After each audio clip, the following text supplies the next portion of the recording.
বাসায় অবশ্যই ট্রাই করে দেখবেন, খুবই সহজ একটা রেসিপি, যে কেউ বানাতে পারবেন। আসসালামু আলাইকুম বন্ধুরা, আজ আমি আপনাদের সাথে শেয়ার করব রেডিমিক্স হালিম রেসিপি। তো হালিম রান্না করার জন্য এখানে আমি রাঁধুনি রেডিমিক্স হালিম নিয়ে নিলাম। তো প্যাকেটের ভিতরে দুইটা প্যাকেট থাকে, একটা হচ্ছে মশলার প্যাকেট আর একটা ডালের গুঁড়ার প্যাকেট। তো এখন আমি আগেই ডালটাকে ভিজিয়ে নেব। তো ডালটা ভিজানোর জন্য একটা পাত্রে নিয়ে নিলাম। তারপরে ডালটা ভিজানোর জন্য আমি ফুটন্ত গরম পানি দিয়ে 1 ঘন্টার জন্য ভিজিয়ে রাখবো। এখানে আমি 5 কাপ পরিমাণ পানি নিয়েছি।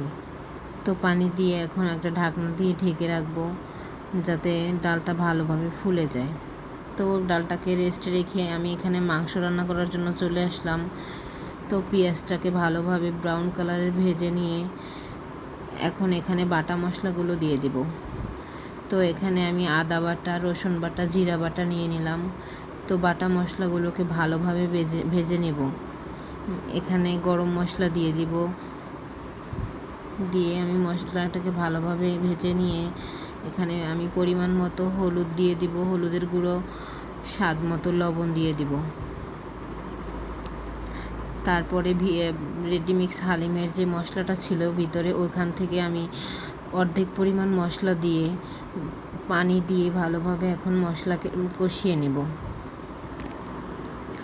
তো গরম পানিটা ইউজ করবেন, যাতে তাহলে খুব ভালো হয়, তরকারি বা যে কোনো খাবারের স্বাদ বাড়ে। তো ভালোভাবে আমি মশলাটাকে কষিয়ে নেব। এই যে দেখেন ভালোভাবে কষানো হয়ে গেছে। এখন আমি এখানে গরুর মাংস নিয়ে নিয়েছি 1 কেজি পরিমাণ। তো চাইলে আপনারা মুরগি দিয়েও রান্না করতে পারেন। এই যে গরুর মাংসের সাইজটা আমি এভাবে কেটে নিয়েছি।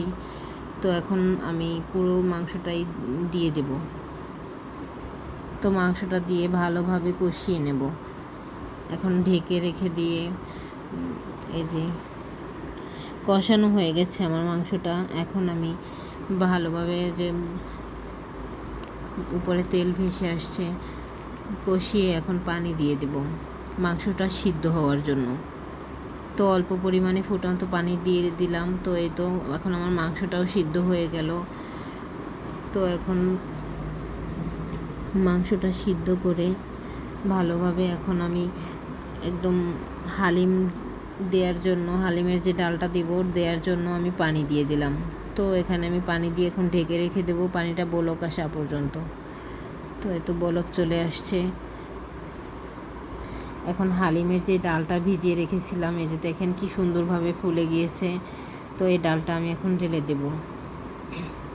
ঢেলে দিয়ে ভালোভাবে নেড়ে চেড়ে মিশিয়ে নেব। তো এই পর্যায়ে ঢেকে রেখে দেব। তো এই যে দেখুন একদম হালিম পারফেক্টভাবে রেডি হয়ে গেছে। এখন বাকি মশলাটা, হালিমের যে মশলাটা ছিল ওটা আমি দিয়ে ভালোভাবে নেড়ে চেড়ে উঠিয়ে নেব। তো উঠানোর পরে আমি এখন তেলে বাগার দিয়ে নেব।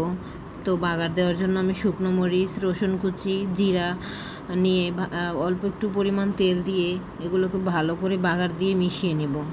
এই যে দেখুন পারফেক্টভাবে হালিমটা রান্না হয়ে গেছে। তো খেতেও অসাধারণ মজা লেগেছে। বাসায় যে কোনো ভাবেই আপনারা তৈরি করতে পারেন, খুবই সহজ একটা রেসিপি। তো আমি হালিমের জন্য সালাদ কেটে নিলাম, এই যে সার্ভ করে নিলাম সবার জন্য। এটা অনেক দিন আগের একটা ভিডিও, বাড়িতে বসে বানাইছিলাম। তো ভিডিওটা এখন আপলোড দিলাম। এই যে শসা কুচি দিয়ে দিলাম, তারপরে ধনেপাতা কুচি, লেবু, আদা কুচি দিয়ে ব্রেস্তা দিয়ে তারপরে আমি এই যে সার্ভ করে নিলাম। তো ভিডিওটা ভালো লাগলে লাইক কমেন্ট করবেন, ফলো দিয়ে পাশে থাকবেন। আল্লাহ হাফেজ।